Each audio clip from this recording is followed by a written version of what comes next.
Megaworld. Svět očima Číny. Táhnoucí se ze severu od Tijuany až k jihu Tierra del Fuego. Latinská Amerika je obrovský region se 600 miliony obyvatel. Odlišnými kulturami, jedinečnými identitami, ale společnými výzvami. Tento region je klíčový pro globální produkci potravin a je bohatý na obnovitelné zdroje a výrobu zelené energie. V posledních letech se Čína a Latinská Amerika zblížily. Navštívím 3 nejbohatší oblasti, abych viděl, jak obchod, udržitelná produkce potravin a rozvoj zelené energie ovlivňují zemi. Moje cesta začíná na jihu kontinentu, v Buenos Aires, nejvzdálenějším hlavním městě od Pekingu. Argentina je známá pro své tango, úžasnou geografii, víno, ekonomické problémy a Lionela Messiho. Ale já bych se rád dozvěděl něco víc o zvláštním nápoji této země. Většina lidí ochutná yerba mate a přirovnává ho k zelenému nebo černému čaji. Ale to není zcela přesné přirovnání. Ariel Lacher si vydobil pověst specialisty na maté. Navštívím ho v jeho domě v Buenos Aires. Udělám to tak, jak mě to naučila moje babička. Všem mi dopodrobna vysvětluje. Čaj se nazývá yerba mate. Pije se kovovým brčkem, kombilou a poháru se také říká maté, což může být matoucí. Ochutnáme. Nezapomeň, že je horké. Je hořké.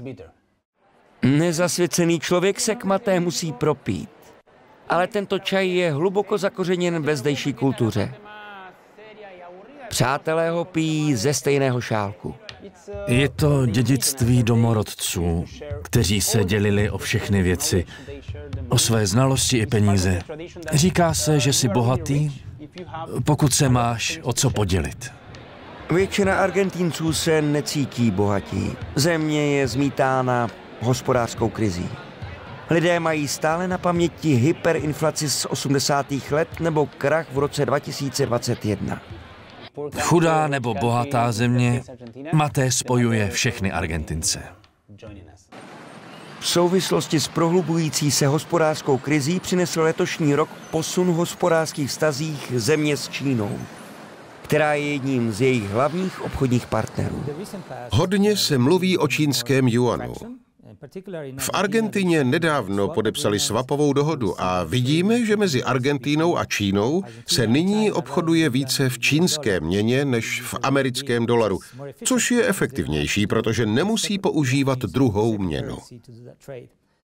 Kromě toho se Argentina v únoru také formálně připojila k čínské iniciativě Pás a stezka. Je to dosud největší latinskoamerická ekonomika, která tak učinila. Do Číny se tak dostává více argentinských produktů, a to včetně maté. Vyrazil jsem do severních provincií Misiones a Corrientes, abych navštívil místní družstvo, díky kterému je Play Adito nejprodávanější maté.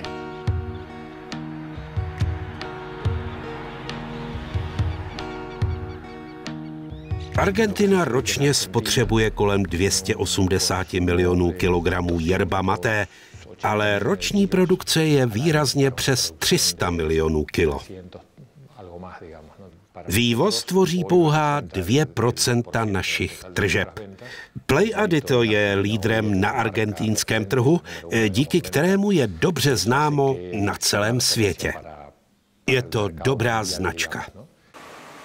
V posledních letech toto družstvo začalo vyvážet na čínský trh. V Argentině pije 95% lidí tradičně maté i se stonkem. Ale čínský trh chce 100% listový čaj, protože ho připravují a pijí stejným způsobem jako jejich čaje. Kolonia Liebig založili v roce 1924 němečtí, ukrajinští a polští přistěhovalci. Mnoho členů družstva jsou přímými potomky rodin, které před 100 lety migrovaly. Přichází to z generace na generaci. Já jsem 4. generace. Můj pradědeček byl jedním z imigrantů, kteří založili družstvo, a je na nás, abychom v jejich odkazu pokračovali dál.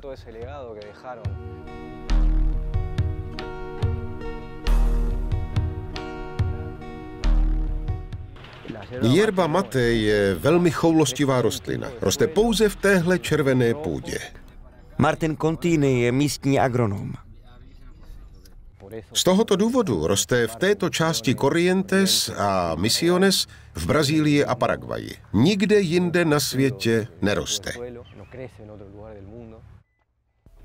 Ukazuje mi rostlinnou školku a vykládá o modernizaci výroby. Cílem je vyprodukovat kolem 1,5 milionu sazenic. Tohle jsou biologicky rozložitelné sáčky. Zhruba za rok se ten vak rozpadne a rostlina pokračuje ve svém normálním cyklu. To nám umožňuje snížit náklady, ale taky dramaticky snížit spotřebu plastu. Po sklizni jsou listy zpracovány v sekundární fázi, na kterou dohlíží Manuel Holovaté. Tohle je sapicado, termín guaraní. Znamená to otevřít oči. List se rozvine, teplo ho vysuší a zbaví veškeré vlhkosti. Je to jednoduché a zároveň geniální. Čichněte, jak voní. Právě se zahřálo. Tady vidíte, jak se listy rozvíjejí. Přestože zdokonalili proces výroby maté, stále nedokáží nic udělat s klimatickými podmínkami. Měli jsme 3 roky sucha. Bylo extrémně velké sucho, které nám způsobilo mnoho škod, zejména na mladých plantážích. A to mělo obrovský dopad na celou naši produkci. Sucho v roce 2023 zdecimovalo zemědělskou produkci a ovlivnilo úrodu soji, kukuřice a pšenice. Odhadovaná ztráta činí asi 20 miliard dolarů. Yerba mate není hlavní exportní plodinou, ale významným místním průmyslem a spotřebitelé očekávají určitou kvalitu.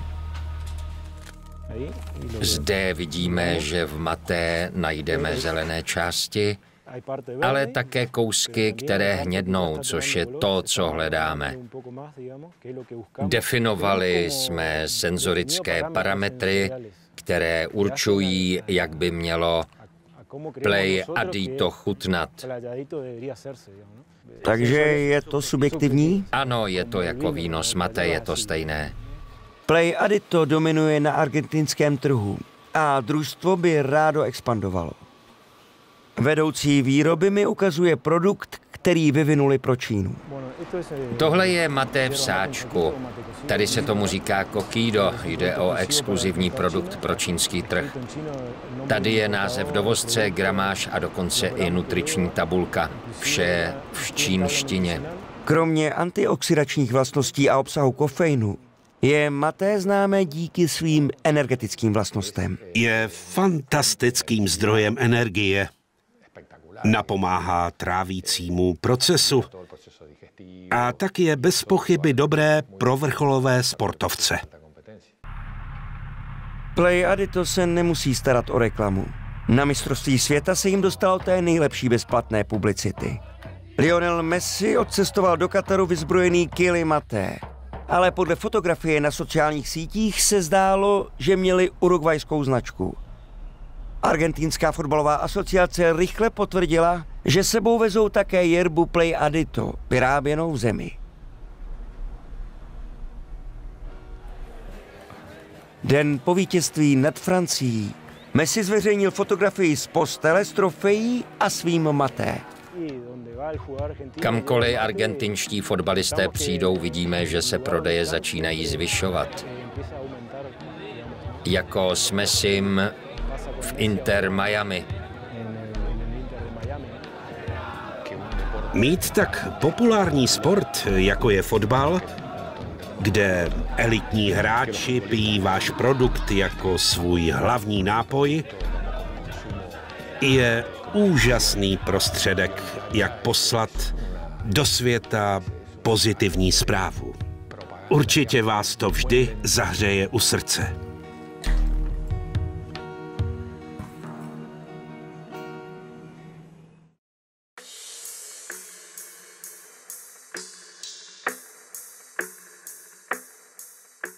Z Argentíny cestujeme do Brazílie, nejlidnatější země s největší ekonomikou Latinské Ameriky. Je jednou z nejvýznamnějších světových producentů jídla. Jsme nedaleko rozlehlé metropole São Paula, abychom si prohlédli projekt na ochranu biologické rozmanitosti.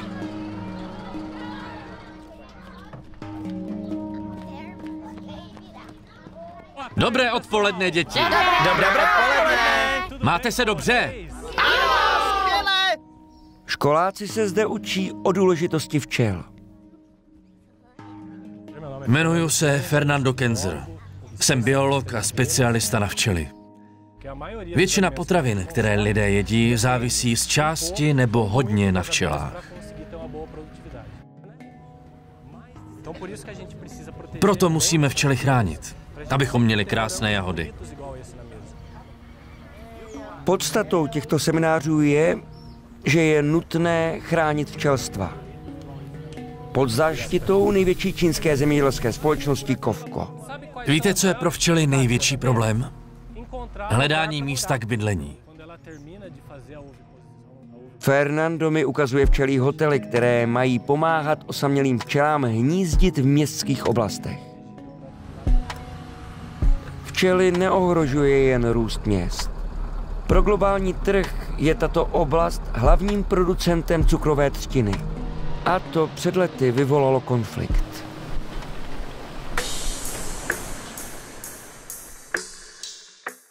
Jsem venkovský včelař. Dělám to od dětství.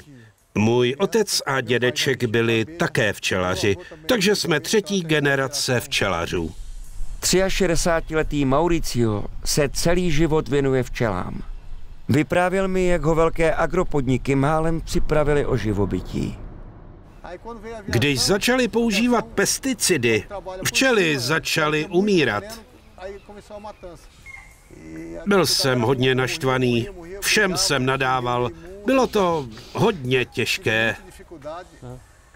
Ten pesticid byl pro včelaře tragédie. Nyní je to mnohem lépe hlídané. Včelaři, mezi něž patří i Mauricio, jsou součástí projektu, jehož cílem je v tomto regionu zachovat včelstva.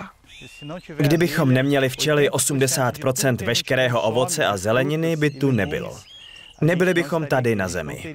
Včelstvo je pro lidstvo nedílnou součástí.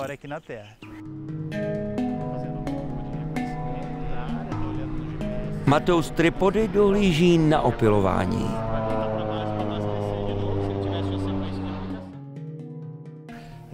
V roce 2016 jsme měli problém a nebylo snadné najít trvalé a udržitelné řešení, abychom mohli pokračovat v naší práci a dělat ji efektivně.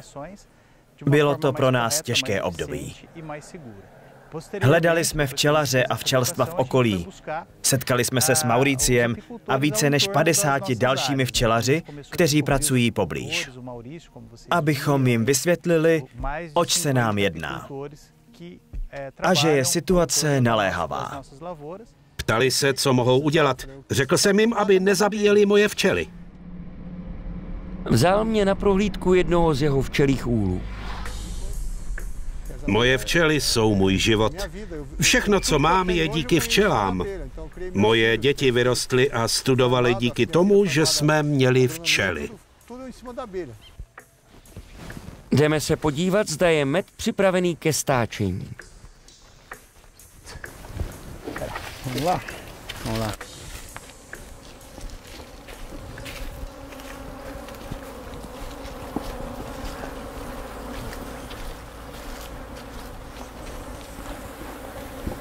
Deixa eu abrir essa aqui para ver como é que tá.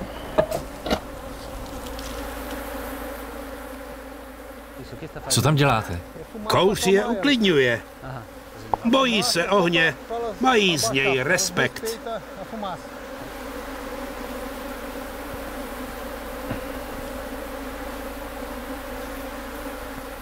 Tady můžete vidět, jak se začíná tvořit med. Tohle je čistý med. Bude velmi čirý, téměř průhledný. Velmi kvalitní.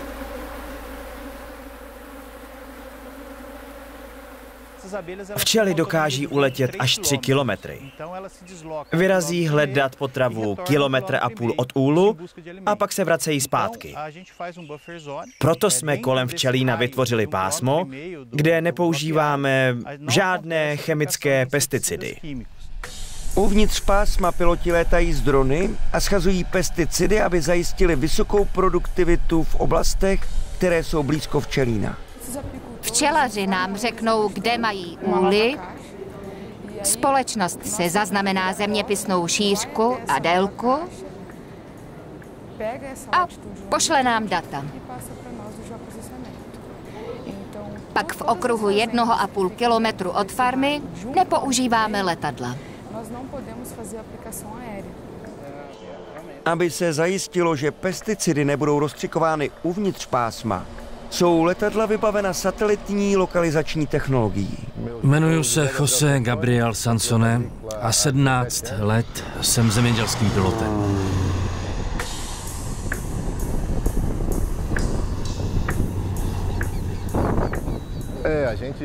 Letáme 2 až 5 metrů nad plodinami. Pracujeme se 40 centimetrovými okraji. Jsme velmi přesní.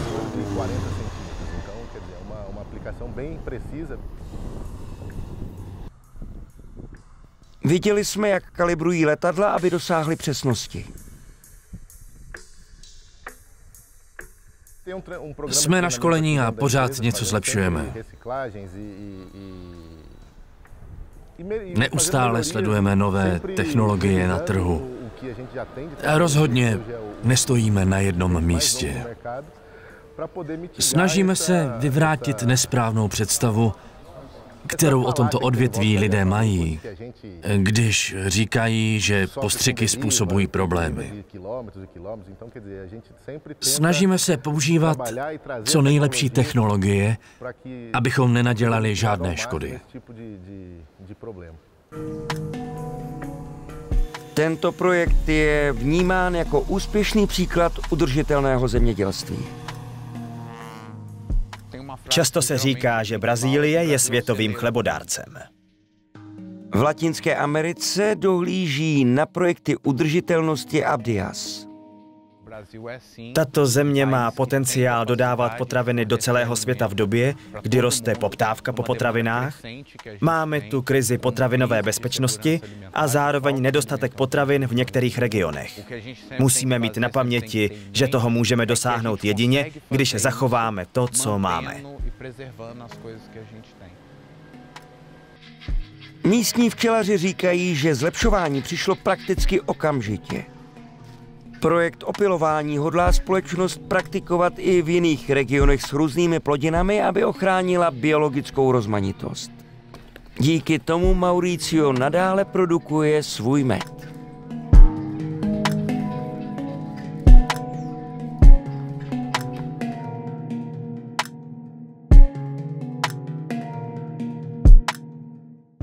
Pokračujeme na sever do Mexika s jeho předhispánským dědictvím, kulturou a pulzujícím megaměstem. Podíváme se, jak doprava v největších světových městech přechází na zelenou. Potkal jsem Ernesta, jednoho z řidičů největšího distributora piv ve městě. Letos zahájili dodávky v těchto elektrických nákladácích čínské výroby. Tahle auta jsou velmi inovativní. Jde o to být šetrný k životnímu prostředí a myslet také na sousedy. Mluvím také o hlukové zátěži. Všechno je znečištěné. Jsme obklopeni znečištěním. Žijeme v centru města a musíme myslet na naše spoluobčany.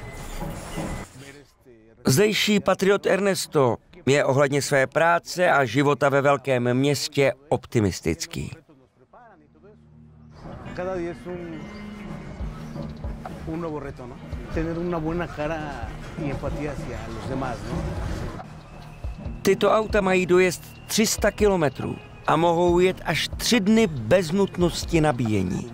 Vstupujeme do nové éry. Fosilní paliva necháváme za sebou. Lidé si uvědomují, jak moc je svět znečištěný. Postavení takového kamionu na silnici je velký krok ke změně.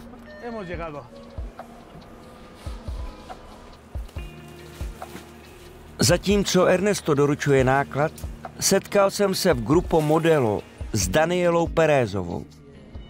Přejít na elektrická vozidla byl odvážný krok, ale myslím, že vzhledem k výhodám těchto nákladních vozidel to bylo správné rozhodnutí. Doufáme, že se nám to za pár let zúročí. Grupo Modelo je významným hráčem na trhu a rozhodnutí společnosti přejít na elektrická vozidla je významné. Společnost chce mít do roku 2025 15% vozového parku na elektřinu. Myslím, že elektromobilita v celé zemi jde dopředu. Mnoho lidí na úřadech a v soukromém sektoru se vydává touto cestou a myslím, že veřejnost to vítá. Je to určitě správný krok kupředu.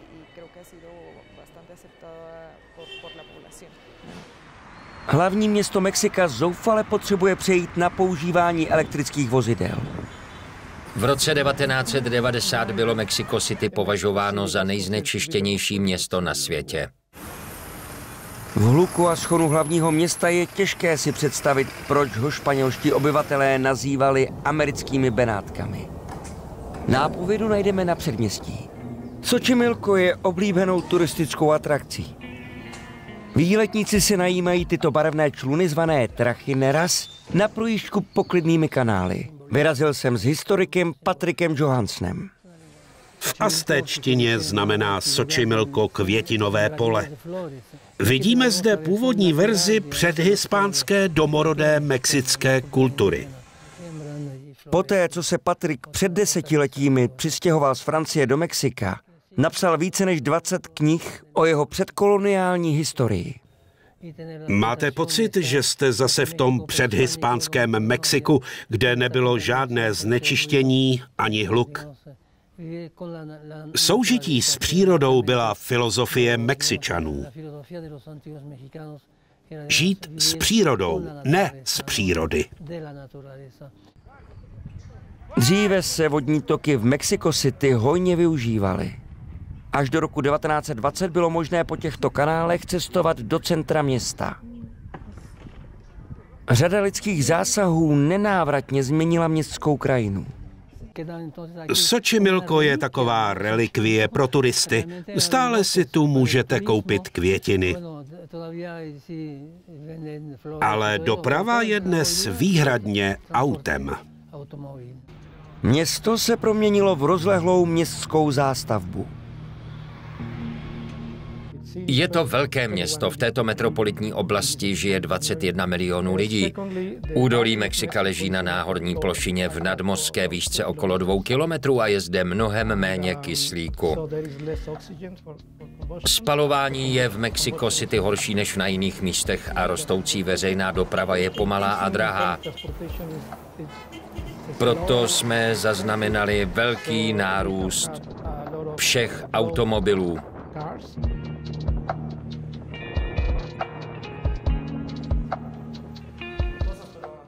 Podle Alejandra město rozšiřuje svou elektrickou síť veřejné dopravy, aby se vypořádalo se znečištěním. Pokud v metropolitní oblasti vezmeme v úvahu veškerou veřejnou dopravu, 68% se uskuteční v elektromobilech. Poskytování elektrických vozidel je jedním z příkladů toho, jak se rozšiřují ekonomické vazby mezi Latinskou Amerikou a Čínou. Latinská Amerika si Číny váží. Máme s ní velmi silné obchodní vazby. A pomalu, ale jistě, každá země zaznamenává vzestup Číny jako svého hlavního obchodního partnera. Mexiko je a nadále bude výjimkou, protože jsme tak blízko USA, ale přesto i v Mexiku vidíte stále více čínského vlivu. Člen Mexicko-čínské obchodní komory Diego Spanaus vysvětluje, že čínské společnosti přivádějí závody do Mexika aby využili severoamerické dohody o volném obchodu, včetně výroby elektromobilů. A dopředu. Přijal jsem pozvání na testovací jízdu nejnovějších elektroaut vstupujících na spotřebitelský trh. Vyrábí je BYD, stejná čínská společnost, která dodává nákladní vozy Grupo Modelo. Veškerá hmotnost baterií je rozložena pod podlahou. Pamela mi popisuje novou řadu elektroaut, která se chlubí dojezdem až 600 kilometrů. Značku osobních automobilů jsme uvedli na trh v březnu tohoto roku a jsme velmi překvapeni odezvou mexického trhu. Líbí se jim technologie, inovace a všechny vychytávky, které auto nabízí. Podle Pamely je trh s elektrovozy vysoce konkurenční a rozvoj nezbytné infrastruktury pro jejich využití zůstává výzvou. Jakmile bude mexický trh ochoten přijmout nová vozidla s novou energií, můžeme společně začít pracovat na růstu tohoto trhu. Pro vládu, společnost i soukromé spotřebitele. Infrastruktura země se rozšiřuje a trh se mění. Na druhé straně města jsem si promluvil s novinářkou a influencérkou Fernandou Larou. Je dobře, že soukromé firmy začínají zřizovat dobíjecí stanice, protože dřív to dělala pouze vláda a samotné společnosti vyrábějící elektromobily. Patří k mladší generaci Mexičanů milujících auta. Lidé jsou puritáni. Osobně mám taky ráda hluk a pořádnej rachot motoru. Mnoho lidí si tedy může myslet, že jsou ta auta nudná. Existuje ale spousta elektromobilů, která vás překvapí. Přechodu na zelenou energii stále ještě Latinská Amerika zaostává za ostatními zeměmi. Ale přítomnost čínských společností tento přechod popohání. Myslím, že elektromobilita v celé zemi jde dopředu. Mnoho lidí se vydává touto cestou a myslím, že veřejnost to vítá. Od přechodu na zelenou energii po projekty na ochranu přírody a obchod, Latinská Amerika a Čína stále více spolupracují na udržitelném rozvoji.